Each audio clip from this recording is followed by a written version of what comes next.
Top of the morning. It is a beautiful Saturday in North Vallejo, California.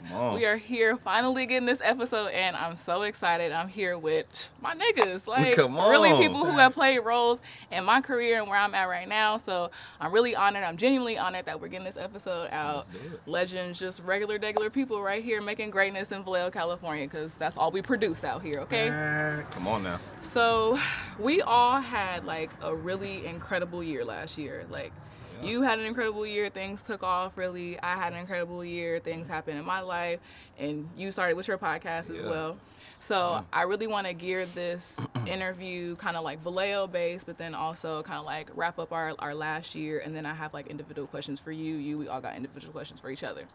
So I'm going to start with, I'm going to just throw the question out there so whoever wants to answer it, it's all good. But what does Vallejo mean to you?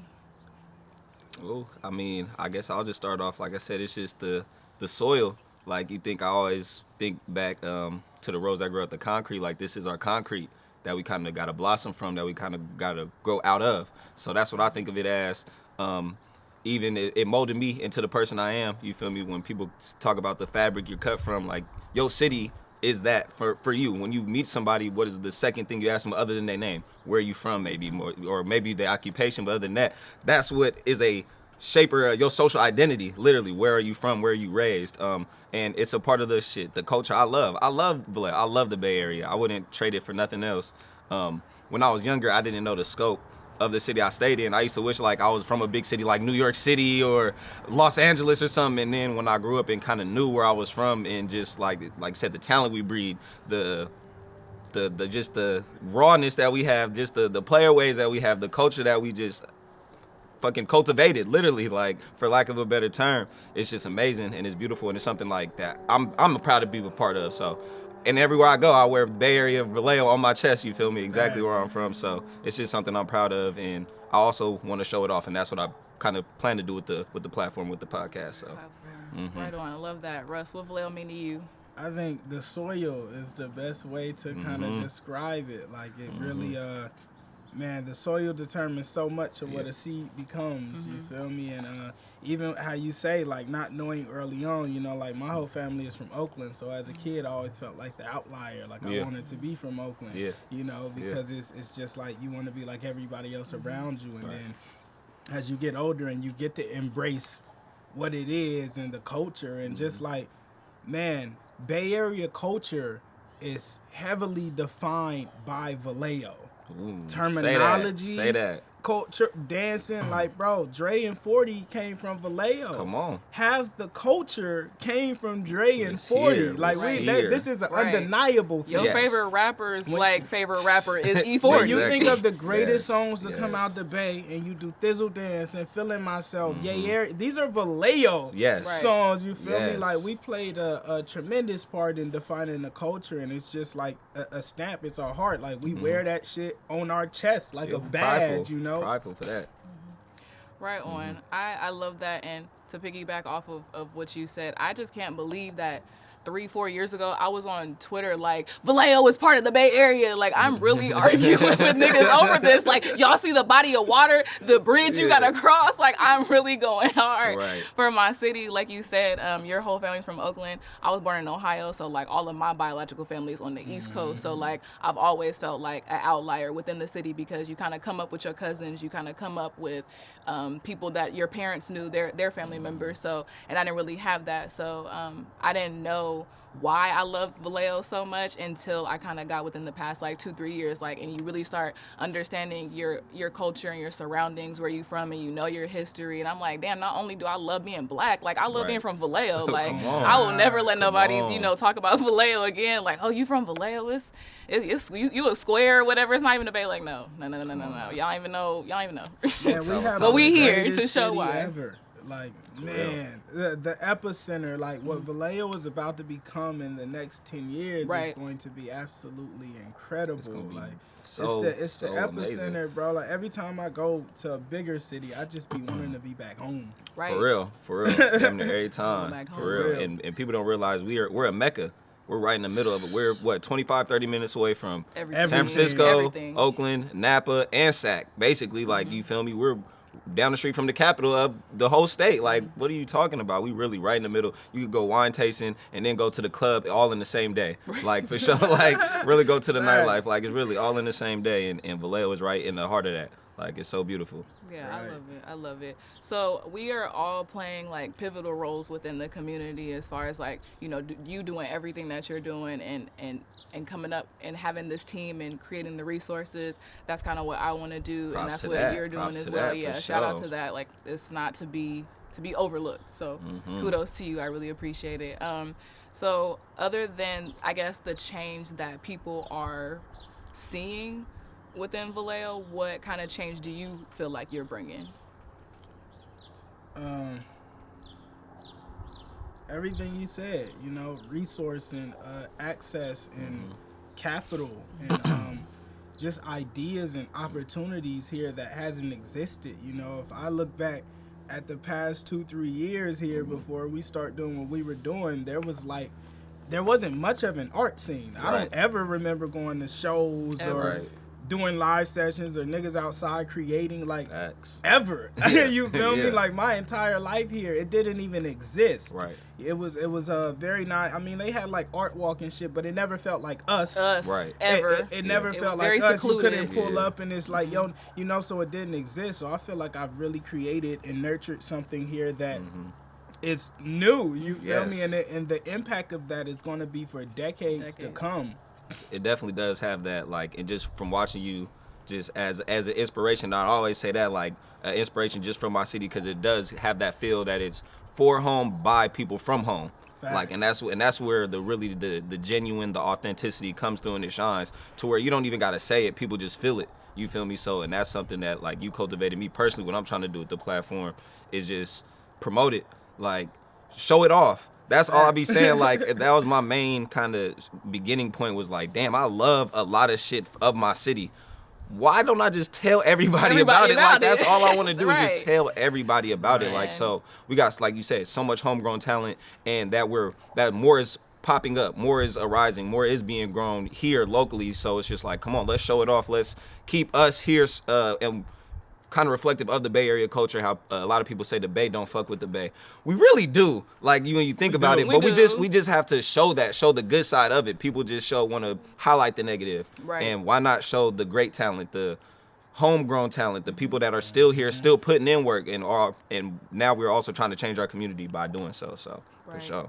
And that's why I really wanted to start like my platform, because it was so much negativity within the city the past like 3-4 years, and it was so much violence, and I was like, this is not what it it should just not go to waste like this. Like, this is not what it's about. And I just felt like it was so much more beauty within it. And then the pandemic happened, everybody was on their grind. So I'm like, yeah, let's capitalize on this. Let's give them their press run, because who from Oakland is coming to Vallejo like, oh, let me pull up on Brianni, she got a game, or Jazz or whatever, you know, just or Son of the Waves. Like, nobody is giving you your press run, so why not just have it right here in Vallejo? So I'm telling you, we need it. Like, just think of the people we went to school with and what they're doing now. Now, like, how many clothing brands do you know? How many Athletes creatives? do you know? Exactly, creatives, just artists in any different platform, any different avenue, from And who's musicians. giving them that press run? I'm just saying, though, it's that easy. It's that easy. We talk about it amongst ourselves. Like, when you kicking it with your homies, how many times we bring up, hey, you see so and so just did this? You see so and so? Man, that's what's up. Why not do that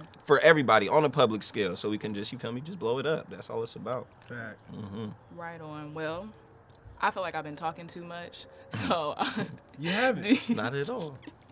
So we all, like I said, have individual questions for each other. So I'm gonna throw out one. You can throw out one for whoever. You can throw out one for whoever. It's gonna turn into a conversation regardless, because we talkative niggas. So it's all good. It's what we do. Come on.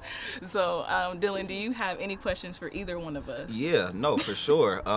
Just one, especially us kind of having known each other prior, like through just being peers and, you know, kind of being in the same age range and going to school and just same friend groups and stuff like that. How do y'all feel now, kind of getting in more of the business side, navigating relationships with stuff like that? Like, exactly, not, I want to say mixing friends and business, but knowing how to operate with your homies, or trying to, for example, you, Russ, especially building a team and knowing you got a lot of people on your team who are close-knit with you, who are actually genuine friends and family of yours. You feel me? So you surrounded yourself with those people. How does that play a part? Or someone like you, Bree, who kind of in that same space as podcasters coming out and branching out and building new relationships? How do you guys kind of just play with that? That's what I was kind of curious about for sure. So as far as like family and friends, I'm gonna go to my family first. Like for something, I think when you think about your circle, you're like, okay, who do I know in my family? Because you might think you can trust them the most. So it's just like, okay, maybe I can have this person handle the camera. This person probably run my social media. Maybe this person can sell some T-shirts. Like you just kind of think of that, but it hasn't worked for me yet. But it's just really about, I guess, the further I went in my career and what I'm trying to do, it just attracted. So whoever didn't work out, every time I tried to reach out to somebody or whatever, it just didn't work. And then the more I went into my field and I was doing what I need to do, then people were reaching out and then things just kind of come. That makes sense. That makes that's sense for sure. the way I've been able to build relationships. I'm still kind of like not all the way there, but and I don't really have like a full team just yet. But so it's just been me. And if it's like, if you don't want to fuck with it, then you just don't want to fuck with it. Like it's all good. You know, no love lost. Everybody got their own little business and stuff, so nobody's entitled to me or nobody's entitled to work with me, but that's just what it is. So I want genuine people, so it'll attract. Yes. I mean, I've cultivated similarly. Like everything is completely natural and organic, because like she says, if your car break down and you just sit inside of it, no one helps you. Because they don't know. They don't know you have something, you feel me? The moment you get out and start pushing your shit, that's when everybody, you'll had a whole block out trying to get you to the gas station because you put that effort in. So that's how it was for me. Like, I've just always done what I wanted to do. And everybody around me just kind of came in within that, you know, like my mama and my sister now even be in the garage working and helping out on shit, because it's like, this is what we doing. You feel me? If you're going to be here, just jump in. You feel me? It's less of a business. It's like, I really don't, you know, for me, business is when I'm dealing with outside people. With my niggas, I'm just with my like niggas, you feel me? It ain't no business. I'm just with my niggas, you know? So beautiful. I don't really have to mix the two until I go outside of my own people. And I remember even like seeing recently just what you've been posting on the content exactly. If you don't have an agreement where it's face to face and we don't need to even talk about paperwork or none of this other stuff. I don't trust you already. Exactly. We don't even gotta take it there. Bro, we don't even gotta take it there. No, that's real talk though. That's real talk. And another thing I just kind of wanted to throw out, and we kind of touched on it earlier, but I just wanted to see y'all vision of it as well, because within like the midst of this pandemic, honestly, I feel like the media and news also focuses on a lot that we've lost, as far as like businesses and stuff like that. But it's also has birthed a lot of new creative talent, and in the last year or so, I've seen people just start brands, start businesses, start different ways of creating content, making new content, just being inventors literally of anything. So where do you guys see that having its role in Vallejo, or just in the Bay Area, more closer to home? Where do you guys see that playing out? The people who have like businesses and stuff, if we really was like super serious, we could take over the city. Like if we just was like, all right, I'm gonna work with you, we're gonna figure out a way to cultivate together, we can knock out the gentrification that's about to come. But it's not gonna happen until we all come together and we see like the power. You got to find people to actually love Vallejo. Like a lot of people don't love Vallejo, so a lot of people was happy to leave. A lot of people aren't even paying attention to what we got going on with our foodie features and don't even care about what we got going on in Vallejo. So you kind of have to get people to be like, hey, this is what it is, this is why it's important, and this is why it's going to be important for 10, 20 generations year to come. Very so true. It really starts with just coming together, figuring out why it's important. I think that shit's like music. Like, no one cares until you make them. You know, like, no one wants to give you a deal until you do something and make them. And that's how it is with the city. Like, you know, the instant we have a venue and niggas come in here to perform and we throwing festivals and all these events, that's when everybody's going to be like, I want to go there. And bro, before these lives, like, we have people coming from different cities pulling up to the garage. Ain't no nigga ever came to Vallejo for nothing, you know? Like, what's in Vallejo? Me? Fry amazing. Once you build that stake, you feel me? That's when everybody comes, and that's really on us to just keep building and make sure that we keep that in the spotlight of Vallejo. Because you're right, like a lot of people, man, you know, that was the first, after high school, it was like, I'm trying to leave. I'm trying to get out. And it's like, you can't not, that's a great thing too. But, you know, I really wanted to build, my biggest thing was I don't want to be in LA. I don't want to be in New York. You feel me? Like, I'm really trying to build some shit at home. And now we got something where I don't have to leave the house. Man. Right. And that, I mean, that just makes sense entirely, because when you hear of or just know celebrities or rappers or stuff and where they're from, you automatically know what's associated with that city. Like being from Atlanta, we know the names of strip clubs in Atlanta now. Like, who do we care? Like, look, anything just from rappers and shit like that. So that's very true. No, that's very true. Right. But, like little shit like that. I don't even know that. So imagine if people when people hear Russ, they know, okay, where he from. They know he likes a Bud's Burger or something like that. X, Y, and Z. So for sure. And just the last kind of topic I wanted to throw out, which was very fitting as I sit with two GOATs. The GOAT just retired, Tom Brady. Well, speculated retired today, which was very just ironic. But the first word that I think about when I think of just that particular athlete is longevity. So I just wanted to throw that word out to y'all. And now as two enterprises moving forward and trying to create something for the long term, what does that word longevity mean to you, and how do you kind of take that into what you do? You want to take that one? Man. Because it's easy to look back in retrospect, feel me? I think longevity is, you know, based on impact. Like, you can only build something sustainable if it's impactful. You know, like Uber has longevity because they impacted 1 million people. Yeah. I was telling someone earlier, they were like, you know, mad at the whole streaming and shit like that. And I told them, I said, the streaming, Spotify and Apple is a tool.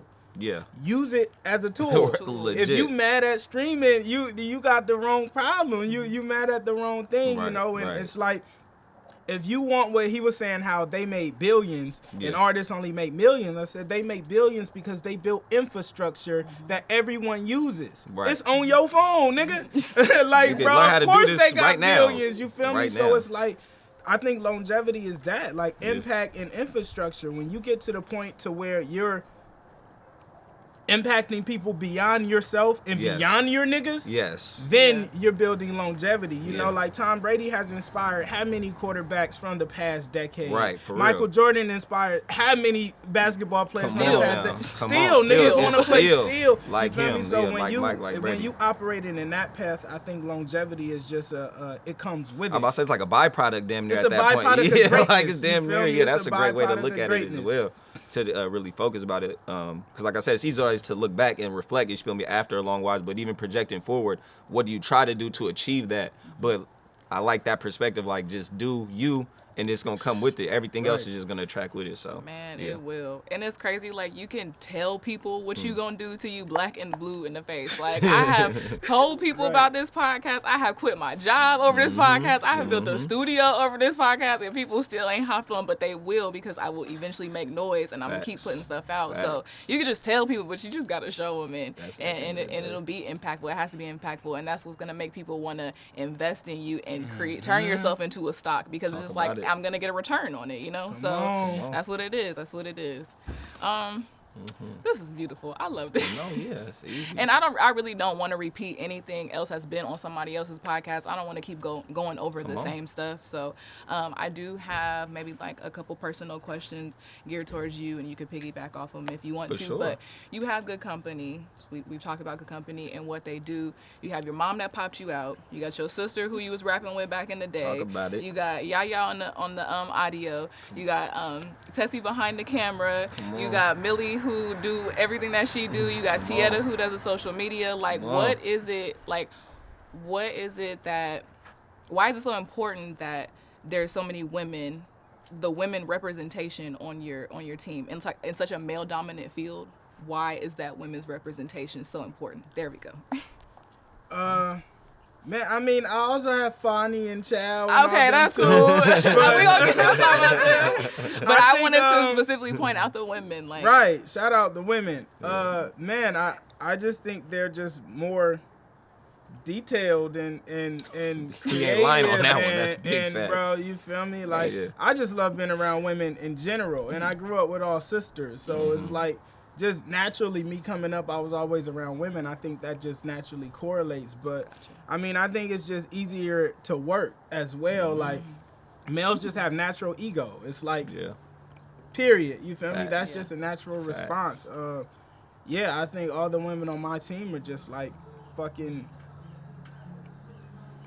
great. Like great, you feel me? Like I don't know, it's just great. Like I was laughing last time because I was like, if it was up to me, Lance and Fonnie, a lot of shit wouldn't be getting done. You feel me? Like it's just a different energy. Like feminine energy just cultivates differently. Like I wouldn't be who I am as a man if I didn't have women around me. You feel me? Like nigga, I was lost. Like you just it's just a different type of cultivation. Like you know, if you look at a garden that a woman grew and you look at a garden that a nigga grew, you might it might look a little bit differently. You feel me? For sure. I don't know what it is, you feel me? But it's the energy. Like I think you have to. Like when I go anywhere and I see teams without women, it's it's weird. It's all we just had a shoot the other day and it was no women, it was all men, and it was a very just interesting energy. You feel me? Like it's just not the same. Yeah. Nah, for real. I experienced that literally in the workplace where it was mainly the management were all women. And then when I kind of came and got along, the company kind of shifted and more males were kind of moved up in those type of positions. But in the females even vouched for it, was like, okay, now the energy is like much more balanced because when it was all women in there, it was just a lot of it was just the tension was a lot different in there, like you feel me? So, and to piggyback, it's just that's what I kind of think of as the feminine energy, just that balance that it brings to anything and everything, like you said, from a garden to a home cooked meal. A man is gonna eat a chicken bone, you feel me, with no vegetables and some rice, like you feel me, like that's it. But you feel me, a woman can make a house a home and stuff like that. So no, that definitely plays a major role. And you also appreciating it and exactly using that on your platform, and you also highlighting that because in the industry you're in as well, podcasting, that shit is difficult. And I know kind of the support where you get it from, and that has been a little different, but like I said, that balance is just essential, and it just makes for just overall better content and overall better success, in my opinion. So give it up for women, man. Give it up for women. Love them. It's right on. I'm glad we got that question out the way because, and it's funny that right after I came up with that question, I get on Instagram and you posted the picture with all the T-shirts and the ones that you're selling now and where it's priceless. And you had your sister, you had your mom, you had Tessie, and you had Yaya. I was like, wow, like I'm on something. Right, that changes the buying experience as well. Like it's not just men in all the products. Yeah, it's like I see hips, I see booty, I see muscles, like it's a whole variety. So I see calves. So, it's all a thing. Bringing it on. You also talked about, well, I'm gonna hold off on you. I'm gonna switch to Dylan because I just asked you a question. So Dylan, and we're friends, right? Yeah. Okay. All right. Cool. I would like to think so. Yeah. I would like to think we homies. Right on. Yeah. And we just started working together this summer, and Facts. I really admire you because you started early in the year. You were like, I'm just going to do this. And you've been consistent with it every week. You still work full time. And we do our foodie features every week. Yeah. So where did you get this spark from, this motivation? Like outside of like Valeo, but just like the motivation to be like, that's a good we're question. working. That's a great question. It was just something, I also feel like I'm a person who doesn't finish a lot of things. So when I started doing the podcast, which for one, like I said, shout out to you as well for also inspiring me because you were one of the first to do it for sure. So once I started, which was literally in the midst of the pandemic as well, just like, hey, I got time, found the resources, found I could do it with kind of what I had around. And the main thing was like, I don't want to fall off, like, because the vision for it, I was like, I couldn't allow myself to do so because I'm going to feel more bad when I stop than if I didn't even start or try. But once I get it going, then the wheels just kept rolling, things fell into place. Like I was able to attract somebody like, shout out to Real Productions, my boy Mario, who literally, I was 4 episodes in and he seen it, was like, hey, I edit, I could do this for you, and it turned up into being a relationship, and now we're over 40 episodes in. Like that's just how. Thank you for sure. Like and you feel me? I ain't even got 40 episodes, so that's what's up. Hey, like, it's a I challenge, really admire that. But like you said, just consistency, and you just see the little things just add up positively. You feel me? You just see the little things add up, and you're like, okay, who would have thought? Would have never thought I would have had 10 views. I'm expecting so much lower, and then when your expectations get superseded or even brought back to reality, it's just a wake up call, and it either force you to do more or give up, and it's just like, what you gonna do? And one thing that kind of early in the process, especially like when I had you on the show, is just like that, what we talked about, that feeling. Like legit, after we recorded an episode or after I recorded or had a guest on, when I started getting them on, it was a feeling I got. Like, not the end result. I don't give a fuck how many views this get. Like, it was just a feeling of getting somebody on, having that conversation, and that's what I like keep doing it for, chasing that feeling, like chasing that kind of itch. You feel me? But it's just been amazing, and then taking it to the next level, linking up with people who I know who care about something I care about. Y'all care about the city, so why not promote what y'all doing? Right. We love food. We love Valeo. That's literally how we linked up. We was like, you do a podcast? I got a podcast. Like, and we was like, we was like, shit, let's run it. And now, like, we're starting season 2. I'm about to make a year in next month. Like, you feel me, on the 24th. Like, for sure, appreciate it. So it has been major. But like you said, it's not done, because I've seen how much I've grown. It's like you could grow so much more now. So much more. Like, you've seen what you've accomplished with what you've had, so why not keep going? And then as what you accumulate more, watch how you explode. What was your biggest obstacle? That was one of my questions. Biggest obstacle. I mean, I could speak kind of monetary wise, as far as like space, equipment, stuff like that. So like monetary wise, that's always going to be an obstacle. I feel like that's never going to go away in certain aspects. Like, you're always going to need better equipment to elevate your product at the end of the day. But also literally was that the mental, just that mental, that drive. Once I got into like 20 episodes in, it was dude, you got to get these notes now. It's not, you feel me? It's not like, I want to. It's like, you got to. So just also, once I kind of manned up, I won't say manned up, but kind of stood up through those slumps and was like, nah, you're not going to let yourself do that. RP to the late, great Kobe, one of his quotes, I believe, don't lie. If you tell yourself you're going to do something, do it. Don't lie to yourself, if anybody. Like, you feel me? If you love yourself, you care about yourself, don't lie to yourself. So every time I told myself I'm going to do it, like, deal, this Thursday you need to do X, Y, Z. Do it, because if not, you just like cheating yourself. You lying to yourself. You feel me? Like, and that's the last person you want to lie to. You wouldn't lie to your mom, your parent. You feel me? Your siblings, the people who you care about the most. So that's your self love. That's your self care. Don't cheat yourself. So that was the one. But you get inspiration from your peers, peers, the people around me. That was one thing. Seeing Gary put out music, seeing Dead Stock DP put out products, seeing my boy Big Ant have a whole vintage variation brand. It was just like, damn, y'all doing this, like, and y'all not stopping. Y'all not stopping. Like, what the fuck? Like, with kids too. Some of us got kids and still doing it. Like, our whole own lives, exactly. Which, like, I know I got a whole plate, but we all in the game of spinning plates. You feel me? Everybody got this plate they got to spin and hold up in that one. So. It's just inspiration and motivation at the end of the day, but that was one of the biggest obstacles, was the internal more than the external stuff, because the internal will psych you out from even trying to get the external right. You feel me? Because I have resources around me. Right. I can't see them if I'm not, clear up here. So that was the hardest part for sure. Yes. Mm-hmm. Well, do either one of you have a question for me so far? What was your biggest obstacle? Come on, talk about it. In growing this, I've always known I should be doing something like this.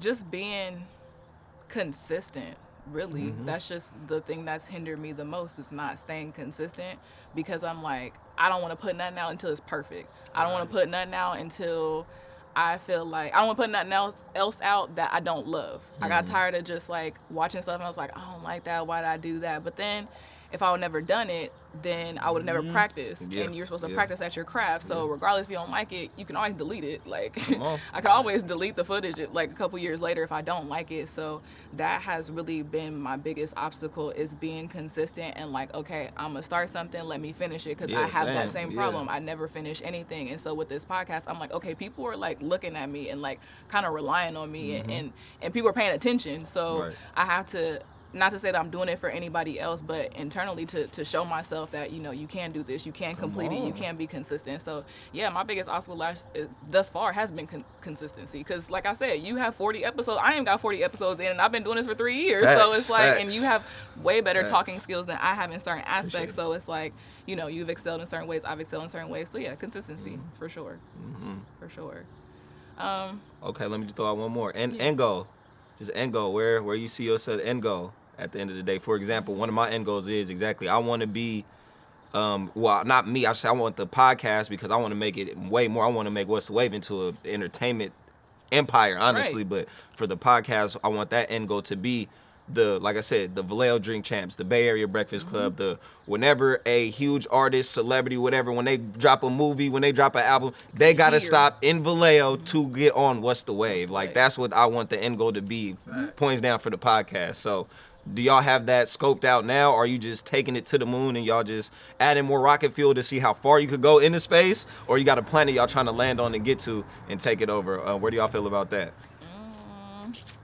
My end goal is really to create resources because we don't have resources. A lot of people have talked mess about me because, like, my friends, like, why are you selling Valeo? Why don't you go here, move to Atlanta and go try this? Like, no, then what am I going to be like, what's up, Atlanta? I'm PodcastBri. We pulling up to Joe's Crab Shack. They like, who are you? Like, and not to say it's impossible, but they're going to be like, who are you? And if I'm doing it here, like, I grew up here. I know the food, resources right here. It's your soil. Nobody else is doing it. Soil. So, and we don't have nothing here for the youth. Like, at least I had the Boys and Girls Club a little bit when I was doing cheerleading. Like, I went to the sports center a couple of times, but as far as, like, resources for stuff that I wanted to do, like, it's not here. So why would I go to another place who has a bunch of resources and try to, get into that entity when I could just start it right here? Like, so that's my end goal, just to bring resources. I'm not tripping off the money. It's just the resources. I'm with that and too. the I'm legacy. with both of y'all now. I'm ready to buy the city. Like, Yeah, that's what I'm ready to buy the city, bro. Too. Like, fuck that. Wait, Who's trying to buy what's the first thing you fairgrounds? gonna Like, who's do? selling fairgrounds? What's up? Come on. What's the first thing you gonna do when you buy Valeo? Open a live music venue. Okay. Yes, sir. Yes, That's sir. the very first thing. Like, you give them the money, and then they give you the keys to the city. You can be like, all right, I'm about to go buy a live venue. It's gonna be a public Right, right. level it. I feel like before that point, I was speaking to somebody about that, and he was saying, he's like, buy Valeo directly or indirectly. So my goal is to just buy as many establishments and put my pieces in as many places as possible. Yes, so sir. even if I can't buy it, I have it. I Yes, have sir. my stake here. You feel me? Like, having that stake And here is so important. man, That's it's the vision, for pivotal. sure. We have no Not stake in selling the anything house. here. You feel me? So like that, my goal is like monopoly, just as many as I can in Come on. every way. You feel Yeah. me? Just simple as that. Hell yeah. We've talked about before, maybe a couple years ago, about you getting into politics. Do you still want to do that? No. No, I think that I can make the greatest impact just where I am, without about it. any rules or walls around me. Like, Right. I can literally do anything I want to. Yeah. Like one of my end goals is just to like change as many lives as Yeah. I can while I'm here. You Right. feel me? And I feel like the best way for me to do that is unrestricted. Like, Yeah.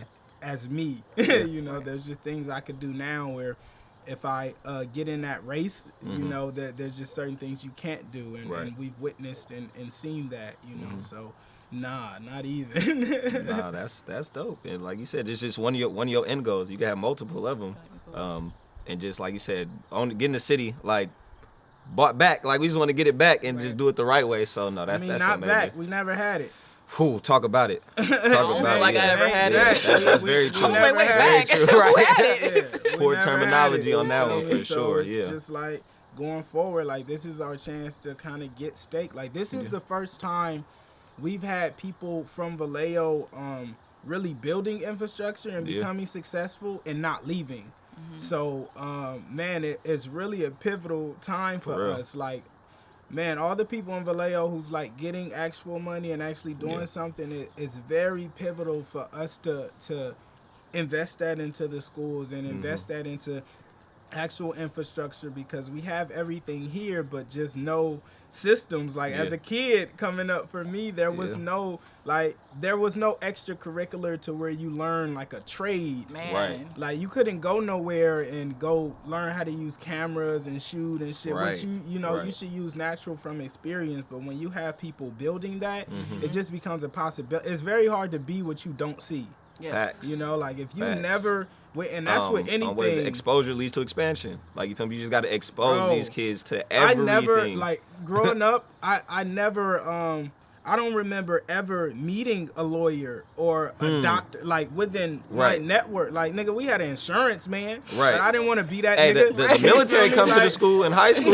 We got the for military real, you come feel and me? do Like, a whole little presentation. When you don't see that, Real it's shit. very hard for you to set your sight and be like, Yeah. oh man, I'm going to, man, shout out the insurance man. No, he cool nigga, you feel me? But I didn't want to sell insurance, you feel me? But it's just it becomes very, and that's for anything, just like becoming a man and growing into yourself. It's like when you don't witness or experience something, it's very hard for you to even create it in your mind, you know, that's a possibility. So we really have to do a better job of creating that infrastructure and letting people witness it, like full on. Like, you know, we've had people make it from here, but you don't see them. Right. Yeah.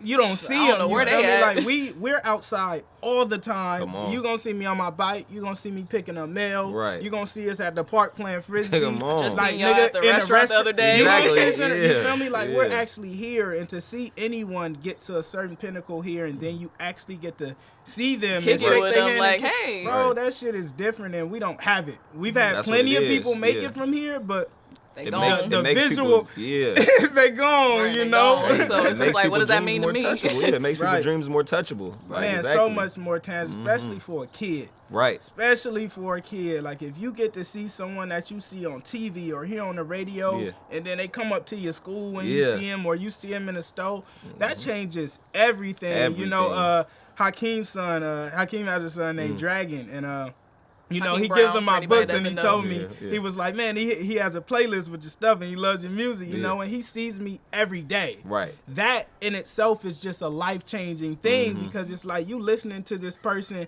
You know, I never had an artist I was listening to, and then I come see him and shake their hand and get embraced. Like, just that can change a life. Facts. Like, man, that shit can really change a life. See what it is, Man, if E40 was like at the schools, like, okay, this is how you work a camera, this is how you do this. If he was at Penny Cook or something, like, you know how many kids would have made it out, or if her was bringing all her resources and stuff, like, yeah, it would have been super dope. So I definitely feel you on that. Definitely.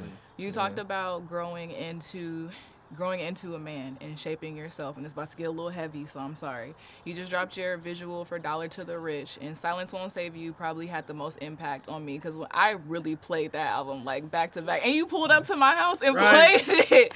You pulled up to my house and to my apartment with your boombox and played it hella loud. And I'm like, I got neighbors. That's like, hella funny. Right. I got neighbors, but nobody said nothing. They gonna hear this nigga album. You gotta hear this, nigga. You gotta hear it. So yeah, Dollar to the Rich, or the whole album Silence Won't Save You, definitely had a huge impact on me. And then Dollar to the Rich, how you started off.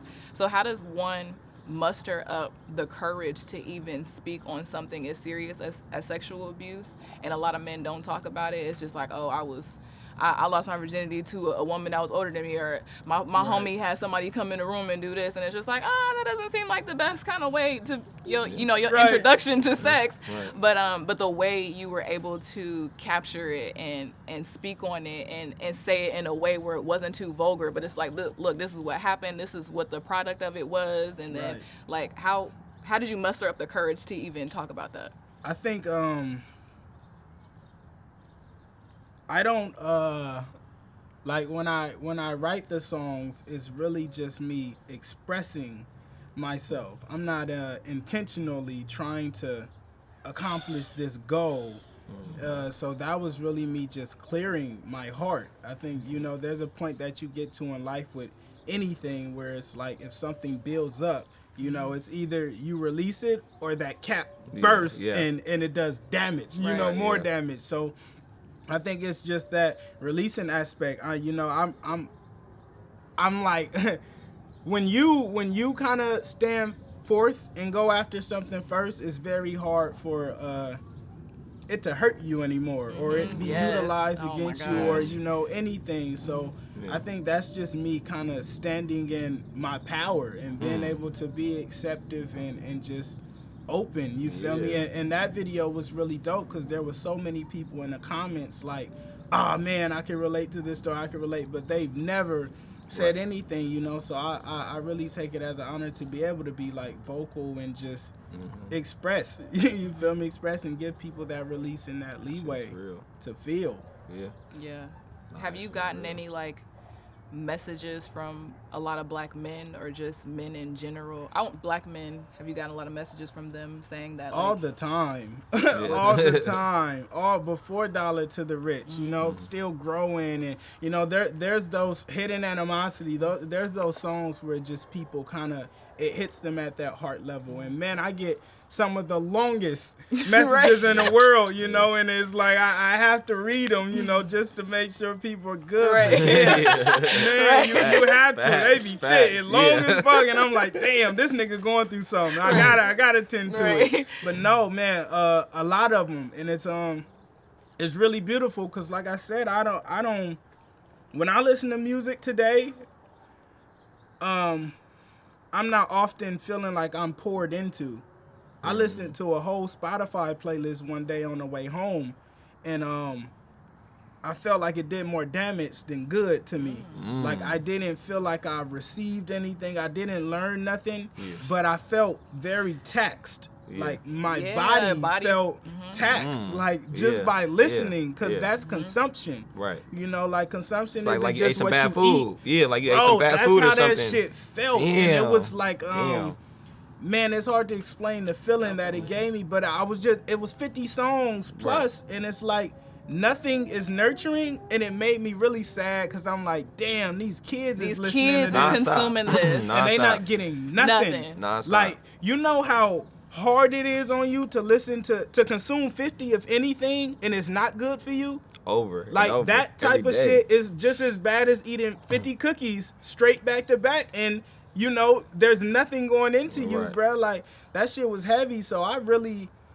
I don't try to be the conscious rapper or anything, but I try to put, some type of content and nourishment in my songs, Somebody's listening, and it's enough junk out there. So there's like, more you have than a platform enough. to use it. There's more than enough. There's more than enough. That's what they want to indulge in. You can indulge in it, but like you said, you need that balance. You need with all the good comes the bad, but you making more of the good, exactly, it's just shows, like I said. And I never put you in that box either as a conscious rapper, because like people, when I talk about you just with peers and like coworkers and stuff like that, they be like, oh yeah, like, is he a trap artist who do? I'll be like, well, like, he just from Vallejo. Like, that's all I be saying. Like, he just rap about like life, like, and that's what you do, like, and that's oyster like I said. And the quinoa. Come He's on. like, I do oyster mushrooms and quinoa. I like put the oyster mushrooms in the quinoa. Come on. I do that. Right. That's all it's about. No, Okay. For real. That shit is real. So to keep it on a little heavier topic, and I'm sorry, but we got to get into it.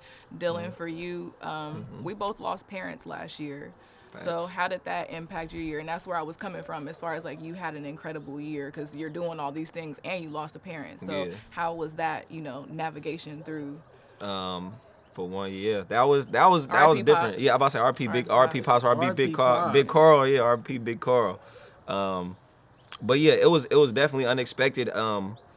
It was different because especially I was like kind of in that groove too. I was like probably 4 or 5 months into the podcast. It was like it happened in August, so yeah, I was like, okay, finding like my little groove, kind of being consistent, start getting guests and stuff on, and then it was like, yeah, like you said, kind of like just life curveball. You feel me?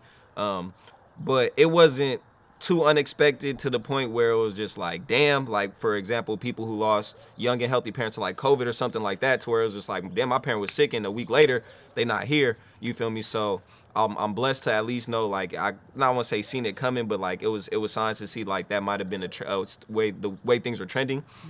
But at the end of the day, nobody's ready for that. Nobody kind of can expect that, kind of anticipate that. But it just kind of also gave me a sense of reflection of the people around me, of course you have those questions and you question yourself of you in that relationship, and of course the stuff you could have done, couldn't have done, maybe on the other end of the spectrum, or on the other end of the telephone, what they could have done. But at the end of the day, I'm still thankful because one main person, my brother, we have different dads. And he lost his dad a couple years ago. But the main thing, he had a far different relationship with his than mine. So he was just like, hey, you got good memories with your pops, bro. Like little stuff like that. And I was just like, like certain sayings that just push it in perspective. So, and I was just thankful for the support I had around me. Like, because when you lose somebody, that's the main thing that makes you feel alone. And that's a hard feeling for a lot of people. And people, it's hard for them to shake that feeling. But the support I had around me from friends and family and just through that process just helped it be easy and helped me be able to focus on what I need to focus on. And then I kind of rock me all the way off my center of gravity. You feel me? Because then you kind of are able to help see the good things and turn that moment or turn what was in that relationship into what is now a new relationship with that person, honestly. So that's what it is for sure. But yeah, it was, like I said, it's hard though. It was hard though for sure. And shout out to you for one of those people being there, being supportive and stuff, and even sharing it. Like I said, I kept that at under my vest for a minute. Right. Like I didn't really tell nobody like until I seen you in person. Like I didn't really nothing like that. So oh dang. yeah. Why So, are we like, here? Like, right. But, right. So for sure, I definitely like I said but everybody handle stuff differently. But like I said, it was hard, and you likewise very unexpected as well. So I mean, I know you could kind of speak on it as well, going through a difficult time, especially when you feel like you're getting the ball rolling in other areas, and just a curveball come out of nowhere. Yeah, it's all good. I mean, I lost my mom last year, and I started planning for stuff. Like, that's really what made me upset, because I'm like, all right, January, I had 4 episodes. I'm like, all right, we got this. Boom, COVID hit me. All right, sorry, y'all, can't do the episodes. February, finally get it all together. Boom, we got this going. All right, finally sent off the email. 2 days later, my mom. So I'm just like, okay, well, God just obviously has another plan for me this year. Like, this is just not what I was supposed to be doing. So that's just all it showed me. It's just life just always has different plans for you. You can plan it as much as you want to, but Omarion was out and life happens, so it is what it is. But and I didn't lose her to COVID, so just to put that aside. But I mean, it's what it is. It's life. So she's here. I feel her in my presence every day. So that's what it is. Like I said, now it's just the start of something new. Every ending is the start of something new. So. For sure. So to lighten it up a little bit. Please and thank you. How does your neighbors feel? Like, you be playing, like, because you pulled up to my house with that boombox. I'm like, oh, he does this. Like, or with other neighbors around. So, like, how does your neighbors adjust to all the traffic of pulling up with 12 people and having guests and having music playing? Like, they cool? Man, we've been here the longest damn near. And all of my neighbors, for the most part, witnessed me grow up. So, I mean, we kind of... Everybody fuck with each other, you know. My best friend lives across the street, and like, you know, the other neighbors, some don't even come outside, so we don't have to worry. The neighbors next door is hella cool. Them niggas cool. I mean, the other neighbor has been cutting my hair since I was a child, you know. Man, everybody over here, right? You know, I grew up in a time where niggas was outside, so it's like, I'm literally now the kid that what they say, your neighbor got permission to whoop your ass back in them days. You feel me? Back in them days, for sure. I don't know if my mama would have allowed that. But, you know, she seemed like she was right there. But no, everybody's really cool for the most part. Like, we don't, we don't really have any complaints. I mean, if we did, we probably keep doing the same shit, you know. But I mean, everybody is pretty cool. Everybody here have their little parties and shit, and nobody trip. We've always, before I was doing rap, my mama and pops had this shit jumping. The block being hot. The block being hot. This ain't new, right? This shit ain't new. You feel me? This is just a revised version of what's always been happening. So. And I mean, these niggas used to have speakers in the front yard, big ass speakers in the front yard. Come on, right? You feel me? It's like, nigga, we all having a party today. It's our party. It's our party today. Right. That's funny. Right. That's hella funny. So you've also talked about having people come to Vallejo, have the biggest executives come to Vallejo, having Too Short coming up to the garage and hugging your mama. Like, you've had all that, but are you worried about how vulnerable you've left yourself? And I don't want to make it too negative, but we know that some people, tragic things happens in their own hometown. So are you a little worried about it ever? I mean, I have my anxieties at times, and when I do have those anxieties, I take the precaution that I can, but I also know there's no stopping, the universe is will. So I also try not to worry too much. I move with love, and I feel very loved, and if I feel opposite, that's just what it is. Like, that's just some shit you can't stop, and I don't like walking around, I don't like restricting what I could do, based on what another nigga might do. Right. Like, we'll deal with that when that shit comes. So no, I don't. There was a time when we were deciding to do the live sessions here, and me and my pops was talking, and we like, well, I don't know, if we should or not, but it's like, ultimately, like I say, that's some shit that you can't stop. You just gotta hope that you get more love than hate, and if you don't, bro, that just comes with it. That I feel like I'm fully willing to die for everything that I believe in and stand on. You feel me? Like, that's not some shit I fear. I feel like that's a part of the process, and I'm just doing something great. And you can die anywhere. Yeah. Any fucking where, at any time. So it's like I'd much rather be home making an impact. Yeah. I about to say, I could, like, just to piggyback off of that, and I could relate too, with even the question you brought up earlier. Just one of the main obstacles with the podcast was a space. And when I had first was thinking and brainstorming the idea of doing it, I was still living with moms. Things worked out till I was able to move out and kind of be on my own. But even then, I was like, okay, got my own space. I could run it by myself all I want. Then I had the idea of bringing guests on. And like you said, that question of bringing all these bodies through the house, through my place of living, stuff like that, definitely is a question. But it was just kind of also knowing who and how you approach people and how you carry yourself. Exactly. Like, I always approach people with love. People know, if you know Dylan, like, it ain't never been I'm not one of those type of people or rock with no type of shadiness or anything like that. But it's also, I am from Vallejo, and I'm associated and know people who walk that path of life. Right. And some of them do certain things like rap or have businesses and brands. And it's like, do I want to associate with that person and bring them to my home and stuff like that? And it's like, I know they might not do me janky now, but that might be the old them. I don't know what that person's going through mentally at this point of their life or anything like that. But like you said, I also try to just approach with the positive mindset, the optimism, but also keep shit in the back of your mind, knowing where you at, being aware. Like, that's not being dumb. Like, you feel me? I don't assume or project or nothing, but I'm not stupid myself. I'm not naive by any means. Like, come on now, you can't be. You got to know how you moving and dealing with what you have, because it's not just you affect so many other people with good company, with being plugged by Bri, PodcastBri and plugged by Bri. So just knowing that, like, I had to take a little stint off because the last month I was just kind of rocking by myself because of this COVID surge. It was like, okay, let me be safe instead of bringing everybody through my house. Like, you feel me, during this whole pandemic. Like, I know I was able to do stuff and take precaution, and thank goodness the guests who come on also, are like-minded in that aspect of being safe and treating each other with that respect. Like you said, sometimes you gotta cool it. You gotta adjust, and you gotta have those conversations and take time to make those tough decisions for sure. But yeah. I want to say, off topic, but shout out to your Friendsgiving. Like, I had so much fun at Friendsgiving. It came right on time. Yeah, that was the first one, and like I said, hopefully many more to come. That was definitely clutch. So so Dylan hosted Friendsgiving at the spot, and it came right on time. It was so dope just to be around friends, and like, that was my first Friendsgiving period. She was like, so I was doing shit. I was like, pull up. I was like, pull up. It's good. So it was cool. So thank you. Just be surrounded by love, man. Just trying to surround everybody by love. So that's what it was about. Do either one of you have questions for me? I feel like I've been talking. So if not, it's all good. We've all been talking. What you tell me I talk too much? Sometimes you don't be talking enough. Oh my God, on the foodie features, we be doing them mic checks. She be that part too. I say just be the mic checks. She be talking like this, talking like a little. Well, we have our foodie features coming up. Well, we are doing them. Like, it's not even coming up. It's here. Oh, yeah. Like, we've done a week away, season 2. Season 2. Come on, we here. Season 2, February 7th. Go ahead and check that out. Let's go. So with the foodie features, what has it shown you?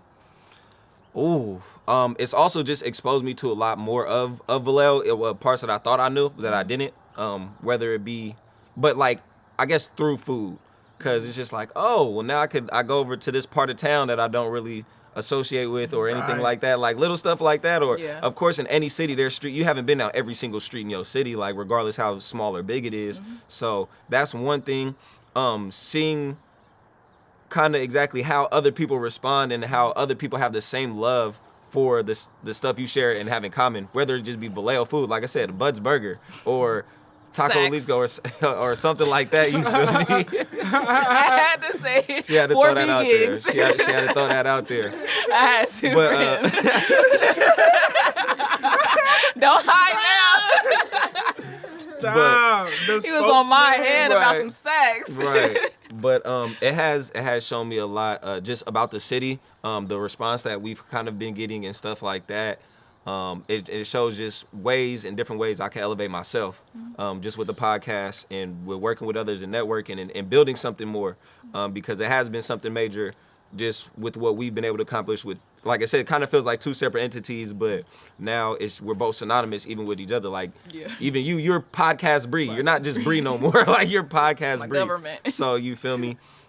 It just has shown me a lot that I can achieve with myself and just what you can achieve with others, literally. Right. Because especially the way it came about, it was literally 2 weeks. I think we seen at the live box event, the first one right there. Look at that. Like I said, something I was like, hey, you do that, you do that. Look Exactly. Exchange phone numbers, and then we just like, hey, we should do something together about podcast stuff.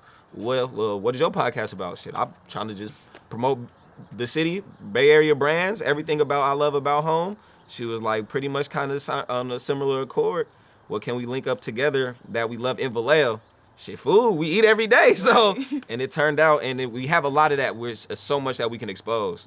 So it's just like something that we could keep rolling out. And people we've met like on the journey. On the way. Kenny from Marin. We met dude from Demetrius at Valeo. He plugged his whole AC unit. He gave us company. His whole number. It was hilarious. But it's been great. We got free food. Shout out Maya's Thai House for sure. Sunshine. Maya's Thai House. They gave us some free Chinese broccoli with some pork belly. They gave us free teas. Thai iced tea. And they let us dine in. And they let us dine in. They let us dine in the whole thing. Literally all off the love. All off the love. Crazy. It was Wild. And Sunshine smoothies. Shout out Sunshine. They plugged me too. For sure. So and it's just like the feedback and the response has been great. And people be like, oh, I love going there. That's my go-to spot. And it's like, come on, That's beautiful. Let's tell everybody about it. Everybody share it. Come on, share that shit. So and it's just so much more. Just so much more to come. So right on. Definitely. What about yourself? What has it taught you? Huh? What have you that learned I since can doing do the it. Foodie Fictions? That I can be consistent. Come on. Like that's the only thing I've been consistent on since I started this, because I'm being held accountable. It's not just me anymore. Like it's you. Like you're waiting on me. You know, like I'm definitely like way more creative. I'm always hitting you at weird ass times. Like I got an idea. Very more structured, I would say, definitely. And I was about to say that's a good point. Definitely teach you how to work with people who have different work ethics or work styles. Yeah. Like for example, how you said the women in your life bring you a lot of detail. Like I would assume you're a big thinker, a dreamer, a philosopher. You feel me? I consider myself kind of that as well. But you need somebody to know, well, this is how we're gonna do it, brick by brick, instead of just be like, well, I got this house I'm just trying to build. You feel me? I got that. I was like, all right, well, let's work on the blueprint. Like, no, I already know what I want it to look like though. But but it shows the balance, and we've been able to play off of each other very well. Yeah. And like you said, it's taught me more about myself. Be like, okay, Dilwood, now you need to be more prepared. You need to be more routine in certain things. And then I hope I've also taught you to be more flexible and be more open and just be like, let's just rock with it this way. Let's do what we can with what we, you feel me? Let's cook with what we got, you feel me? Like I said, we made lemonade out of tomato paste. So we were about to say, like, you know, people say, if life gives you lemons, make lemonades. You sure? Man, we make lemonade out of anything, for real. Like I said, we make it out of all. Yeah. We just work with what we got, but we just make an amazing dish out of it. So, but yeah, so. Right on. Thank you so much. Thank you. Out of tomato paste. Man, we work with what we got. You sure you don't want that, Nah, lemonade tomato paste? Hell no. Right on. Well, before we wrap up this interview, I did want to say one last thing. Like, what was, I guess, like the most humbling moment you've had, both of you have had last year, because you look like from the outside looking in, and people who have not been there to like see the grind and see the struggle and see the tears and see the sweat, it looks like everything's accomplished. Like you're just doing it, you got it all figured out. So what was like the most humbling time last year? What was the most humbling moment you had last year? It was like, damn, this got me. Man, my body, when it shut down and I couldn't eat for months, you feel me? Like, that really fucked me up. I remember, Tessie always laughs at me now, but I had texted her one time and I was like, bro, I might die. You feel me? And like, that was really how it felt. Like, I didn't eat for weeks, for going into months. And I was trying to play it so cool, so my mom and my pops and my family wouldn't trip, but I was really fucked up. But I was still performing just so no one knew I was fucked up. I was still doing shows in the back, still going out like with nothing, with nothing in me, still giving everything I had. And that shit really taught me a lot. I don't know how many people can go that long without eating and still be normal and still be personable and not snappy and you feel me? Like, I had my moments, but I still had to deliver. Like, this is what I do, you know, and I still had to fight through that shit and deliver, even with all the mental weight that puts on you when you don't know what the fuck is up with you and what's gonna happen, you feel me? Like, that shit was rocky, you know, very hefty. And shout out Tessie because she laughed at me. Shout out Tessie because she laughed at me. Her. That's crazy. Damn. Yeah, your body will shut down on you. Like, if you just going really hard, it will shut down and you can't do bro. anything. So your health is your wealth. So please take care of yourself. I like to practice wellness. That something similar happened to me as well, and I lost a lot of weight too. And my family's like, "What's wrong? You not eating? You want a burger?" My family's still like, every when we go out, they be like, "I'll pay for Brianna." I'm like, "Damn!" I mean, it's cool, but like, I'm really going through something, y'all. So yes, and I had to find a way to navigate and take care of myself because I was gonna die. I was gonna starve. Like, we're gonna die. So shout out to you for that humbling moment. What was like the biggest humbling moment outside of what we already talked about? I'm about to say, other than Pops, really, like I said, that was kind of the major one for last year that just ring off the top of the dome.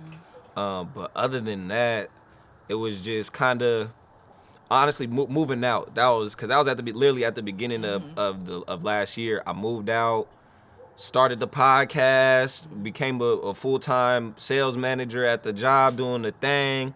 And then it was just like, okay, you're here, buddy. You're like kind of, I hate saying I'm grown because I'm always growing. But it was just like, okay, you got another leaf on you right now. Like, you here. So it was just kind of, yeah. Like, you exactly dropped another level for sure. Like, it was just one of them moments. Yeah, it was just like, okay. And had to realize what I wanted and how to get it. Really, like how to cultivate the space that I wanted. It's not just like I be hating when people be like, I can't wait to be rich or I can't wait to be able to do this. I be like, man, how you gonna get there? Like, because if you tell me you're gonna do something but you can't tell me how, I'm at that point now in my life where it's just like, okay, I want this, but now deal, tell yourself how you're gonna do it. You feel me? It's not just gonna come. Don't assume. It's not gonna be given. I mean, by nobody. So I mean, unless you either gonna work for it or you gonna take it. So I'm at that point where it's just like, all right, it's on you to like build what you want to build, and don't look for nobody else, because at the end of the day, you are the main person, you feel me, that has that impact on your life. So that was probably the biggest thing. Like you said, the nuts dropped just extra level. Had to boss up, you know, you feel me, put an extra couple weights in my backpack and keep going, you feel me, keep climbing up that hill. So yes. What about yourself? One of them true and tried moments.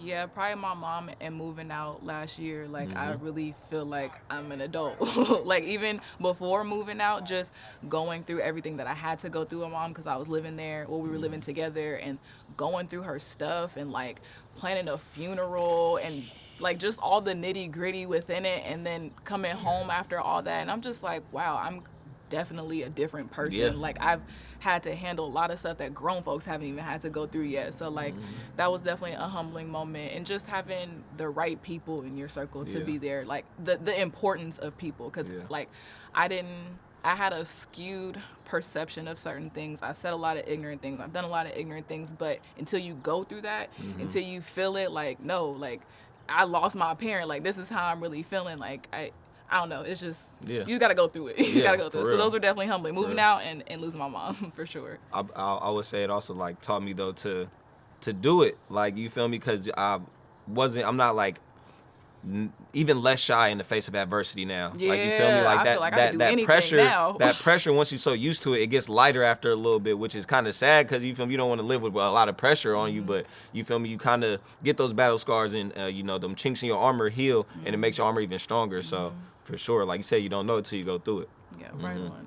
Well, you guys, thank you so much. Like, thank you so much for being here. I'm about to start crying. Come on, we here, we Being working. here, taking the time to work out your busy schedules and being you've played so many different roles in like where I'm at now. You played roles just within like this past year that we've had together. So shout out to you guys. Shout out to me. Shout out to you. To Shout out to everybody Bree. Come on, who man. is here watching. It's top of the morning, y'all. It's top of the morning. We Let's right go. here in Vallejo. So go ahead and check out the live sessions. Good company. Larussell. I'm PodcastBri. Top of the morning Tuesdays. Every Tuesday. We got What's the Wave Wednesdays. Every Wednesday. So go follow him. And y'all, we're out of here. That's good. Thank We you. out of here? Yeah. We're out of here. We're outta here. Thank you. Beautiful. Wonderful. Let's go. Good. Yeah, we got it. I want to know Great. who was the first person to do this, like after a race. I'm so curious. Who was like, yeah.